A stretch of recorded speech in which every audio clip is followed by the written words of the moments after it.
Hello friends, how are you? Welcome to our YouTube channel Dhyan Commerce, the key of success. Please like, subscribe, share and press bell icon for notifications. Thank you.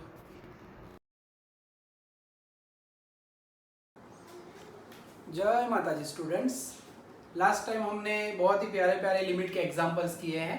ठीक है, कुछ लोगों को थोड़ा सा कष्ट हुआ, कुछ ने डाउट सॉल्व भी करवाए, फ़ोन पे भी पूछ लिया, कुछ ने फ्रेंड्स के साथ सॉल्व कर लिया। ठीक है, in short, in any case आपको जो भी रेगुलर वर्क है डेली बेसिस पे लेक्चर वाइज जो भी काम हो रहा है उसको तैयार करते रहना है। तो क्या ये छोटे छोटे हिस्सों वाला चैप्टर है, यानी अगर एक आध दो हिस्से छोड़ दिए तो बाद में सब इकट्ठा करने में बहुत प्रॉब्लम होता है। ठीक है, तो अब हम एक इंपॉर्टेंट एग्जांपल देखने वाले हैं जो कि 2 बार पूछा जा चुका है ऑलमोस्ट यूनिवर्सिटी में, पुराने जमाने में भी आ चुका है, जिसमें जो पहला सम है वो है सम नंबर 29। ठीक है, अब 29 नंबर का सम जो है, क्वेश्चन जो है वो थोड़ा सा अलग है। इस टाइप के क्वेश्चन को देख के ही सभी स्टूडेंट्स को पता चल जाता है, क्योंकि ये यूनिक टाइप का एग्जाम्पल है। सबसे पहले तो इसके अंदर हम चेक करेंगे, सभी सब में हम चेक नहीं करते कि 0/0 फॉर्म होता है, मगर इसमें जरूरी है चेक करना। रफ में यानी साइड में जाके करते हैं। x की जगह पे 0 रखते हैं, यानी x जहां जहां है वहां पे मैं 0 रख रहा हूं। ठीक है, नीचे भी x जहां जहां है वहां पे मैं 0 रख रहा हूं। ठीक है, तो एनीथिंग रेज टू 0 क्या होता है? कई बार हम कह चुके हैं, अब तक के लेक्चर्स में आप पढ़े हो तब तक, कि anything raise to 0 is always 1, this is 1, anything raise to 0 is 1, this is 1। तो अल्टीमेट चेकिंग करना है तो 1 + 3 यानी 4 - 4, नीचे 1 + 3 यानी 4 - 4, यानी ये होगा 0/0। तो कॉमन फैक्टर मिलना चाहिए, मगर रुको, सम की शुरुआत में ही प्रॉब्लम है, क्योंकि अब तक जो कॉमन फैक्टर में होता था x नीचे होता था, x³ x² होता था। अब जो हमारा x है वो कहाँ है? पावर में चला गया है, x घातमांश है। तो x को ऊपर पावर में से कॉमन निकालने की कोई मेथड नहीं है। इस मेथड के लिए, इस टाइप के सम के लिए, जब भी a⁻² वाला पार्ट दिया जाए, स्टार्टिंग का जो हिस्सा है वो बहुत ही इंपॉर्टेंट रहता है। इसमें हमें लिमिट को चेंज करना होगा। आई मीन कैसे, तो मैं आपको समझाता हूँ। x जो है वो पावर में कभी फैक्टराइजेशन नहीं करवा सकता, तो हम सपोज करेंगे, अज्यूम करना पड़ेगा एक नया पार्ट। सपोज a⁻x = y, जहां जहां a⁻x है उसकी जगह पे हम y रखेंगे। तो आपको क्वेश्चन होगा कि a⁻2x का क्या, तो वो भी समझाता हूं मैं। हम दोनों साइड स्क्वायर करेंगे, यानी this is written as a⁻x का स्क्वायर। टेक्निकली a⁻x का स्क्वायर यानी it is nothing but 2 × x, यानी a⁻2x की जगह पे हम क्या रखेंगे? y²। ठीक है, कैसे हुआ? तो ये बेसिक फॉर्मेट है। a⁻m⁻n होता था स्कूल के अंदर, तो प्रॉपर्टी होती है a⁻m × n। पावर को क्या किया जाता है? मल्टीप्लाई। यानी मैंने यहाँ पे x × 2 नहीं लिखा, क्योंकि हमें फॉर्मेट में क्या चाहिए? 2 × x। सो मल्टीप्लीकेशन में आगे पीछे लिख सकते हो आप। तो ये प्रॉपर्टी का इस्तेमाल हमने किया है। पावर में पावर दी जाए कोई भी एक्सपोनेंट्स में, तो उनको आप क्या कर सकते हो? मल्टीप्लाई कर सकते हो। ठीक है, तो ये एक हिस्सा हुआ। अब हमारे पास जो है x की जगह पे हम चेंज कर रहे हैं, कन्वर्ट कर रहे हैं ये जो वेरिएबल है उसको। तो क्या होगा यहाँ पे, कुछ अभी समझाऊंगा मैं। अब लिमिट, पहले मैं जब y वाली वैल्यू है वो रख देता हूँ। a⁻2x की जगह पे मैं रखने वाला हूँ y², देन +3 a⁻x की जगह पे मैं रखूंगा y, यहाँ पे y², यहाँ पे y -4, यहाँ पे नीचे भी वैसे ही y² -4y +3। आप ऑब्जर्व कर सकते हो हमने क्या किया, तो हमने a⁻x की जगह पे लिख दिया y एंड a⁻2x की जगह पे y²। क्यों किया? क्योंकि फैक्टराइजेशन के लिए जो कॉमन निकालना है फैक्टर, वो पावर में है, x पावर में से तो निकलेगा नहीं, तो उस वजह से ये काम हमने किया है। अब main part of the example, variable change करने के बाद अगर मैं यहाँ पे x टेंड्स टू 0 रखता हूं तो टेक्निकल एरर। क्यों? क्योंकि यहाँ पे तो x है ही नहीं, आपका फंक्शन जो है वो कन्वर्ट हो चुका है इन टर्म्स ऑफ y। तो दैट इज वाई हम क्या करने वाले हैं, लिमिट को भी कन्वर्ट करना पड़ेगा y के टर्म्स में। कैसे करते हैं? तो देखो y = हमारे पास क्या है? a⁻x। अब ये जो हिस्सा है वो खाली हम ब्रैकेट में लिख रहे हैं समझने के लिए, एग्जाम में आपको ये लिखने की आवश्यकता नहीं है। अब x एग्जैक्टली 0 नहीं ले रहे, मगर चेकिंग के लिए मैं रखता हूं पुट x = 0। अगर मैं x की जगह 0 रखता हूं तो y क्या होगा a रेज टू 0, यानी y क्या होगा 1, यानी अगर x 0 लिया जाए तो y हमें क्या मिलता है 1। ठीक है, तो यहाँ पे हम टेक्निकली कह सकते हैं कि as x tends to 0 then y tends to 1। ये जो बॉक्स बना रहा हूं मैं, ब्रैकेट है हमारे लिए, ये ब्रैकेट जो है वो खाली समझने के लिए, एग्जाम में खाली आपको इतना ही लिखना है, ये आपके समझने के लिए मैंने लिखा है कि x की जगह पे 0 रखा जाए, फंक्शन देखो a raise to x y यानी y is equal to a raise to x, x की जगह 0 रखो तो a रेज टू 0 यानी क्या होगा 1, यानी y की वैल्यू क्या होती है 1, मगर x 0 तो नहीं लेते, x टेंड्स टू 0 है तो y भी क्या होगा टेंड्स टू 1। तो सबसे इंपॉर्टेंट पार्ट जो है वो यही रहता है हमारा, तो y टेंड्स टू क्या होगा 1।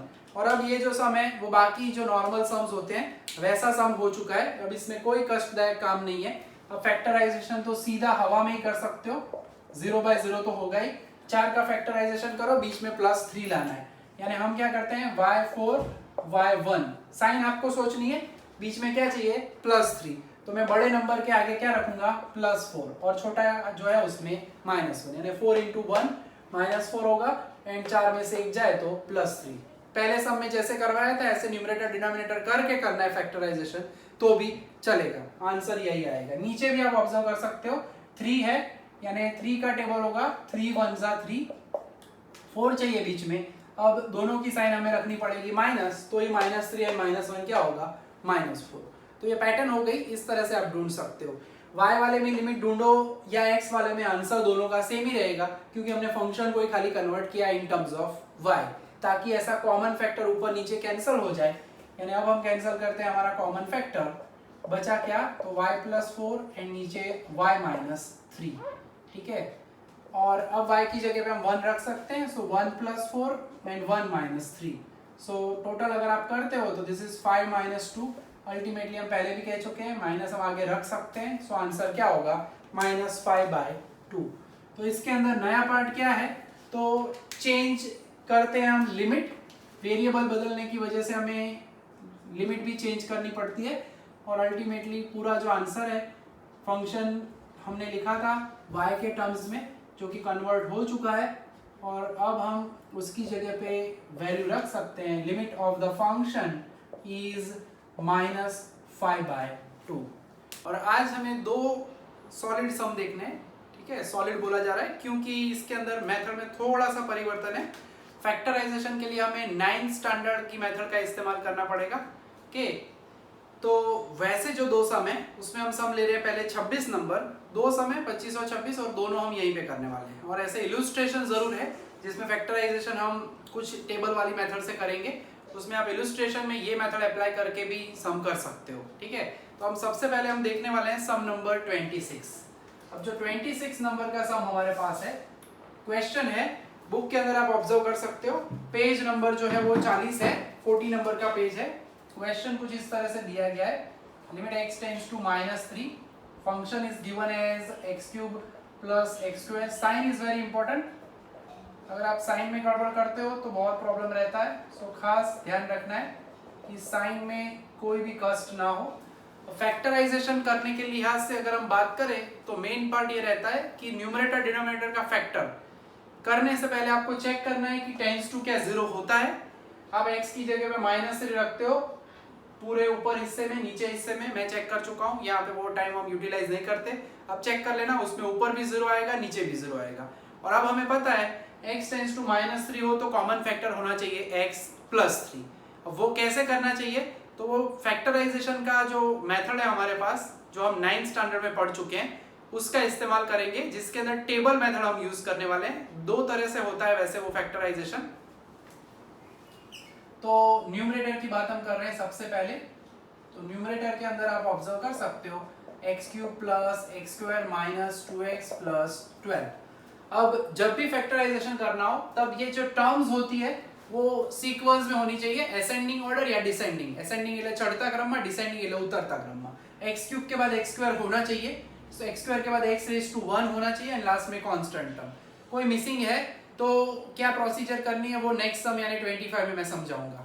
फिलहाल सबसे पहले ये टर्म्स इस तरह से अरेंज होती है, x³ x² x and constant. करना क्या है, तो एक टेबल बनाया जाता है जिसके अंदर 10 में जो नंबर लिखा जाए वो यहाँ पे लिखते हैं। रीजन क्या है, तो जब भी हम फैक्टराइजेशन करते हैं हमारे x cube plus x square minus 2x plus 12 का, तो हमें पहले से ही एक फैक्टर मिल चुका है x प्लस 3। आपको पता है अगर x प्लस 3 कॉमन फैक्टर हो तो 0 से कंपेयर करो तो x की वैल्यू क्या होती है -3।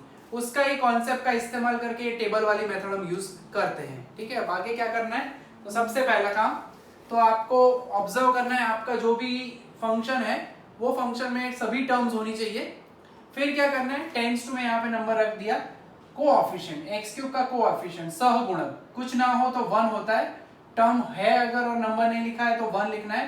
तो x के आगे -2 है, विथ साइन आपको लिखना है -2, लास्ट जो है वो है 12। यानी पहला काम जो करना है वो आपको ये करना होगा कि जो भी कोऑफिशिएंट्स है विथ साइन प्लस है और लास्ट प्लस है, बीच में एक ही माइनस था तो -2 लिखा। अब क्या करना है, तो फैक्टराइजेशन करने के लिए सबसे पहले हर बार आप यहाँ पे रखते हो 0। कुछ स्टूडेंट्स को अगर याद आ जाए, जो कि मुश्किल काम है याद आना क्योंकि 9th स्टैंडर्ड का काम है, तो टेंशन नहीं है, मैं समझा रहा हूँ पूरा। हमेशा यहाँ पे जो भी नंबर्स आते हैं उन्हें ऊपर वाले पार्ट से हम प्लस करेंगे। स्टार्टिंग कहाँ से करनी है, 0 से। 1 + 0 करते हो, आंसर क्या आएगा 1। अब यहाँ पे जो आंसर आता है उसे आपको -3 के साथ मल्टीप्लाई करना है और वो जो आंसर आए वो आपको रखना है ऊपर। अल्टीमेटली यहाँ पे मैं डबल एरो करूं तो भी आपको समझ में आएगा, -3 × 1 यानी -3। आउटपुट आंसर जो है कहाँ रखेंगे हम, ऊपर, यानी यहाँ पे मैं क्या रखने वाला हूँ -3। फिर से क्या किया, सबसे पहले तो 10 जो भी नंबर है वो रख देने का, 1 1 -2 12। अब आपको क्वेश्चन ये होता है कि ये प्रोसेस करनी कब है, आगे वाले सब में क्यों नहीं किया।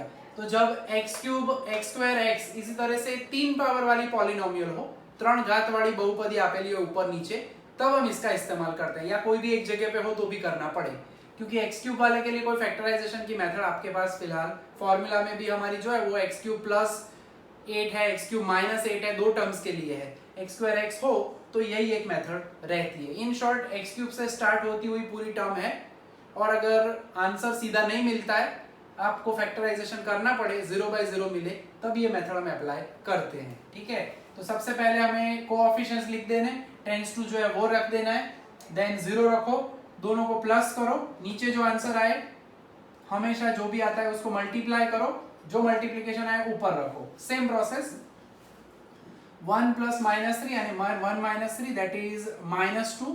-2 आया, 1 से मल्टीप्लाई नहीं करना है, -2 अगेन इसी से मल्टीप्लाई करना है, -2 × -3 यानी +6। अगेन इन दोनों को हम प्लस करेंगे, यानी जो नीचे आंसर आए उसे मल्टीप्लाई करो, यहाँ पे नंबर जो है वो जो कि लिमिट में 10 में दिया जाता है वही होगा, और फिर इसको मल्टीप्लाई करके ऊपर आंसर रखो, -2 + 6 यानी +4। 4 आया अगेन आंसर, अगेन -3 से मल्टीप्लाई करो, -3 × 4 यानी -12। अगर आप परफेक्ट काम करते हो फैक्टराइजेशन में तो लास्ट में 0 आना चाहिए। ये है मेथड फैक्टराइजेशन की। यहाँ पे हम क्या यूज कर रहे हैं, वी आर यूजिंग कोऑफिशिएंट्स, हम खाली कोऑफिशिएंट्स यूज कर रहे हैं। x³ x² को हमने छोड़ दिया था ऊपर, अब यहाँ पे हमें कोऑफिशिएंट्स के साथ x³ x² जो भी टर्म्स लिखनी है वो भी लानी पड़ेगी। कैसे लाएंगे, थोड़ा सा सोचो।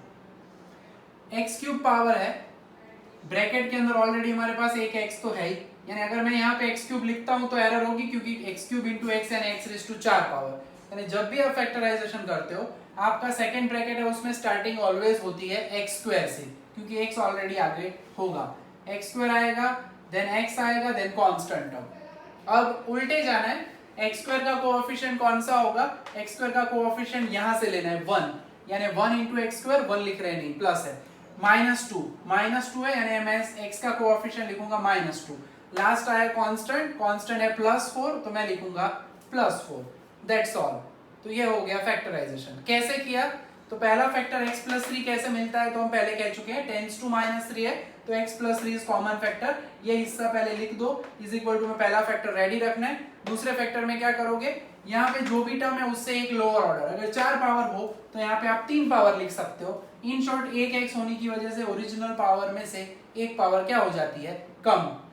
अब ये तो बात हुई खाली न्यूमरेटर की, अब वैसे ही हमें बात करनी है डिनोमिनेटर की। નીચે છેદની પણ આ જ રીતે આપણે ફેક્ટરાइजेशन કરીશું, यानी एक सम में हमें ये पार्ट 2 बार करने का मौका मिल रहा है, वैसे 2 सम है, यानी ये फैक्टराइजेशन की मेथड आपको 4 बार समझने मिलेगी, यहाँ पे देखने को मिलेगी, तो रेडी हो ही जाएगा। फिर आपको प्रैक्टिस के लिए मैं इलस्ट्रेशंस देने वाला हूँ जिसमें ऐसे फैक्टराइजेशन उन्होंने नहीं किया है, दूसरी मेथड से, तो आपको उसमें ये मेथड से फैक्टराइजेशन करना है, तो आपका ये पार्ट भी रेडी हो जाएगा। ठीक है, कम पूछा गया ये पार्ट, मगर फिर भी don't under estimate the power of any example. ठीक है, तो डिनोमिनेटर की बात करें अब, नीचे x cube plus 6x² plus 11x plus 6, तो उसके अंदर अगर करें हम तो कोएफिशिएंट्स लेने, अगेन प्रोसेस फिर से समझाता हूँ। जो भी पॉलिनोमियल है, एक्स क्यूब है, हाँ एक्स स्क्वायर है, एक्स है, यस सभी टर्म्स अवेलेबल है डिसेंडिंग ऑर्डर के अंदर। कोएफिशिएंट लिखने, एक्स क्यूब का कोएफिशिएंट 1, यहाँ पे क्या टेंस टू लिखना है -3। अब जरूरी नहीं है हर बार पहले 1 ही हो, अगर 2x क्यूब होता तो मैं यहाँ पे क्या लिखता 2, यानी कोई भी कोएफिशिएंट्स दिया जाए आपको वो कोएफिशिएंट लिखने विद साइन, तो ये +6 है, देन +11 है, देन +6 है, सभी के सभी पॉजिटिव है, कोई माइनस है नहीं। फिर क्या करना है, यहाँ पे प्लस की साइन करेंगे सभी के लिए, हमेशा पहला होता है 0, पहले हमेशा रखते हैं हम 0, यानी 1 + 0 करते हो तो आंसर क्या आएगा +1। इन दोनों को हम मल्टीप्लाई करेंगे, प्रोसीजर वही है। फिर अब यहाँ पे मैं एरो नहीं कर रहा, आप इसके ऊपर से समझ सकते हो, -3 × 1 यानी -3, जो आंसर है वो नीचे नहीं लिखना है, मल्टीप्लिकेशन करके ऊपर लिखना है। ठीक है, फिर भी एक बार और मैं बता देता हूँ, मल्टीप्लाई करो और ऊपर रखो इन दोनों को। ठीक है, 6 - 3 यानी +3 होगा, -3 × 3 करना है, जो भी प्रोडक्ट है ऊपर रखो, यानी -9, अगेन इनको प्लस करो, 11 - 9 यानी 2, लास्ट पार्ट है -3 × 2 यानी दैट वुड बी -6, मल्टीप्लाई कर दिया है, एंड अगेन मैंने जैसे कहा था लास्ट में आपका ये टोटल क्या होना चाहिए 0। एक दो बार ये गिने हुए सम को भी आप प्रैक्टिस करना, और फिर आपको ये पार्ट पूरा सेट हो जाएगा। नया नया लग रहा है अगर तो थोड़ा सा कष्ट हो सकता है, मगर प्रैक्टिस मेक्स मैन परफेक्ट। ठीक है, तो हो जाएगा काम। अब डिनोमिनेटर का फैक्टराइजेशन ऑलमोस्ट रेडी हो चुका है हमारा, क्योंकि जब तक फैक्टर्स नहीं होते तब तक आप ऊपर नीचे कैंसिल नहीं करोगे। अभी लिमिट का तो पार्ट बाकी ही है, वैल्यू रखने वाला, स्टेप्स सभी देखने हैं। हम अभी बेसिक पहले क्या कर रहे हैं, फैक्टर्स रेडी कर रहे हैं। अब पहला फैक्टर एज यूजुअल x + 3 होगा, आपको इजीली काम करना है तो आप ऐसे लिख भी सकते हो x² जगह रख के, और साथ में करना है तो x + 3 तो रेडी है पहला फैक्टर। x² का कोएफिशिएंट होगा पहला, यानी 1 लिखने की आवश्यकता नहीं है, 1 + 3 होगा यानी +3x, लास्ट में कांस्टेंट होगा +2।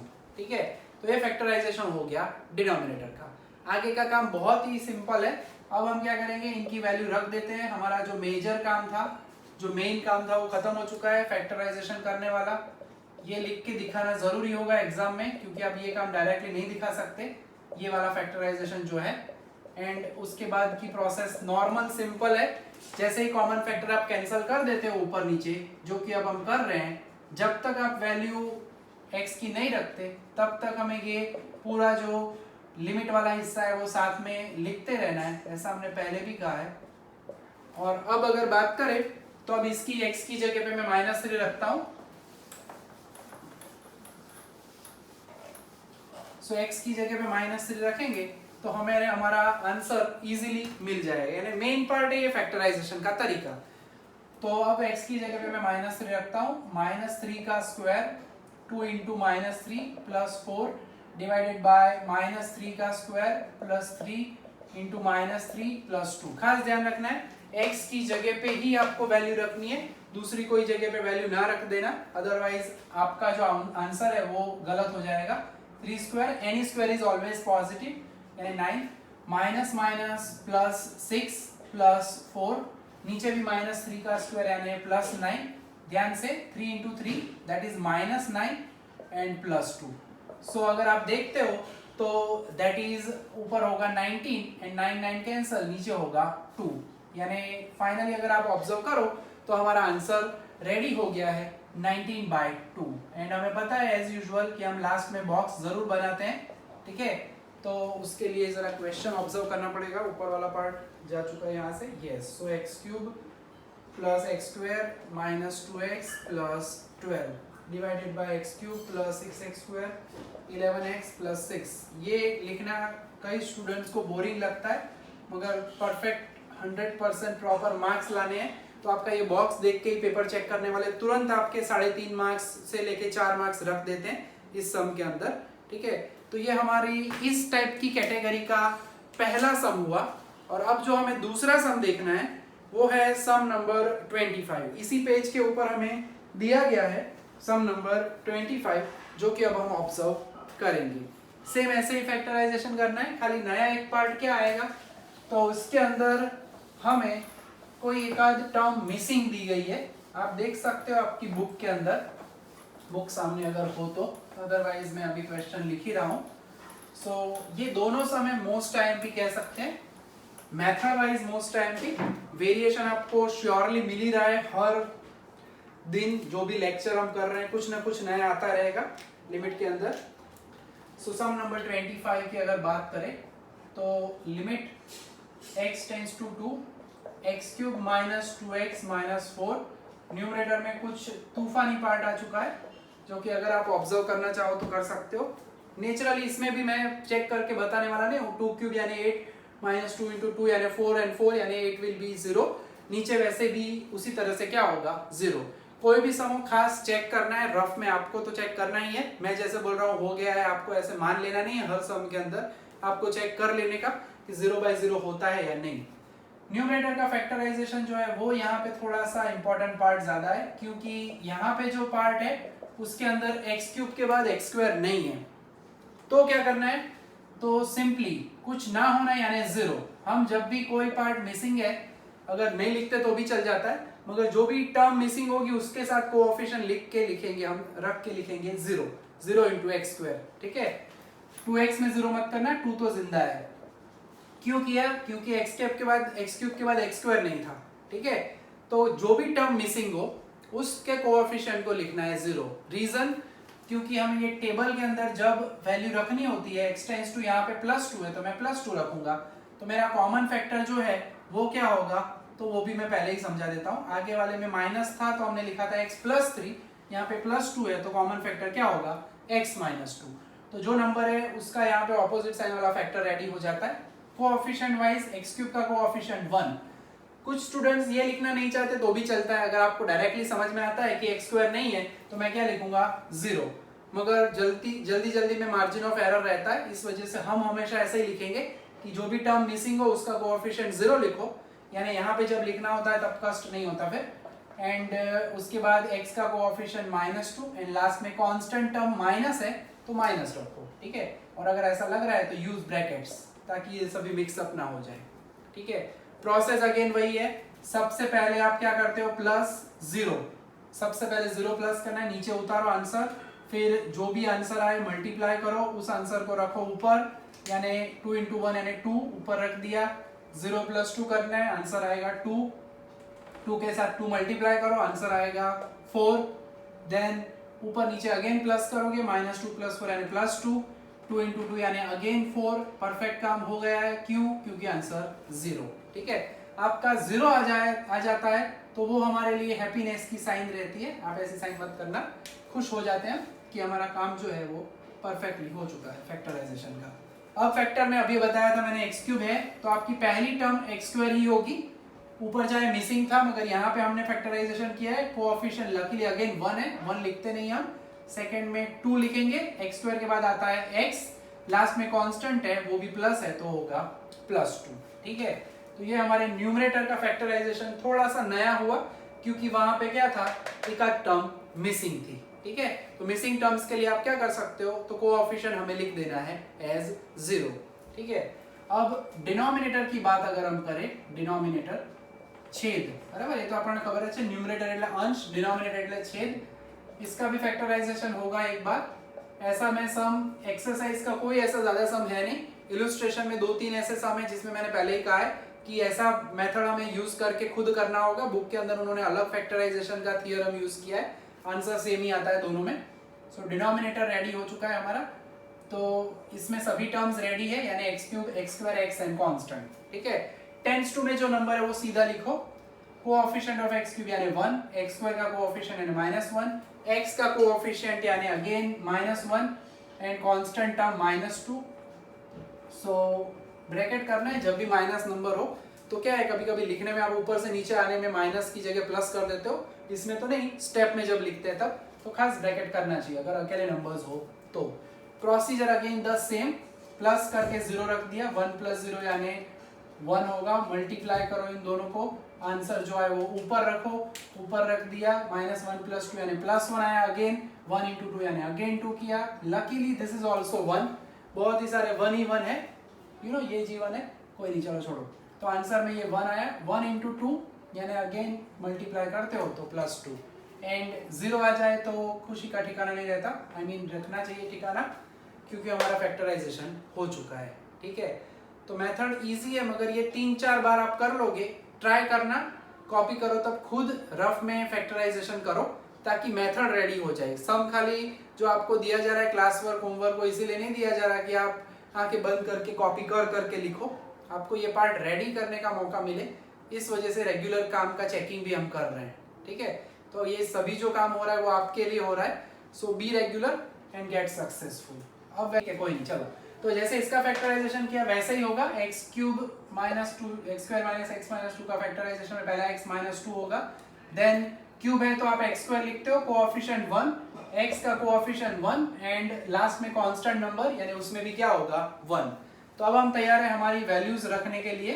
सो limit x tends to 2, numerator का पार्ट है उसमें x - 2, x² + 2x + 2, डिनोमिनेटर में x - 2, x² + x + 1, एंड अब कॉमन फैक्टर कैंसिल कर देते हैं, बचा क्या, तो बचा x² + 2x + 2 एंड नीचे बचा x² +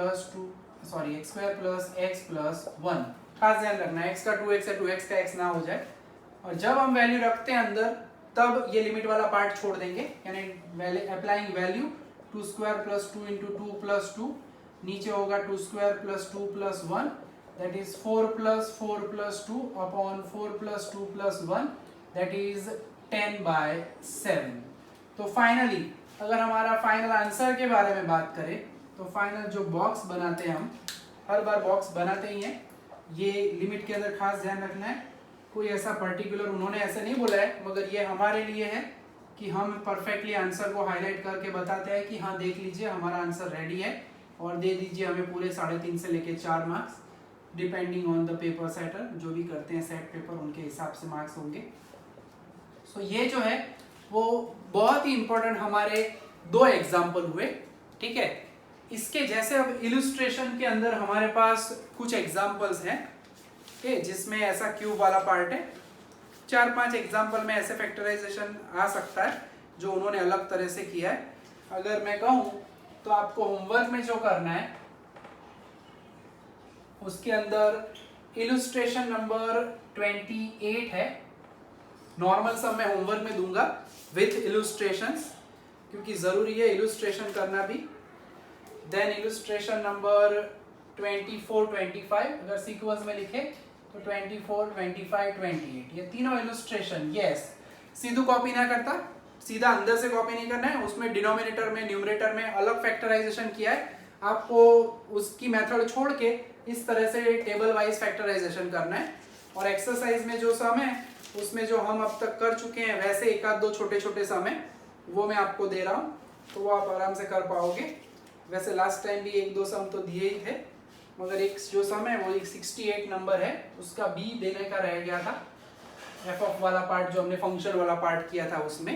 ठीक है, तो यहाँ तक का काम हम रखने वाले हैं, क्योंकि आज का जो सेशन है वो थोड़ा सा हैवी हो जाता है, और नई जो मेथड है जो कि स्टार्ट होने वाली है हमारी सम नंबर ऑलमोस्ट अगर हम कहें तो 30 से, जो कि है सर्ड वाला हिस्सा जो हम नेक्स्ट लेक्चर में लेंगे। ठीक है, तो यहाँ तक रखने वाले हम आज। जय माता जी, थैंक यू।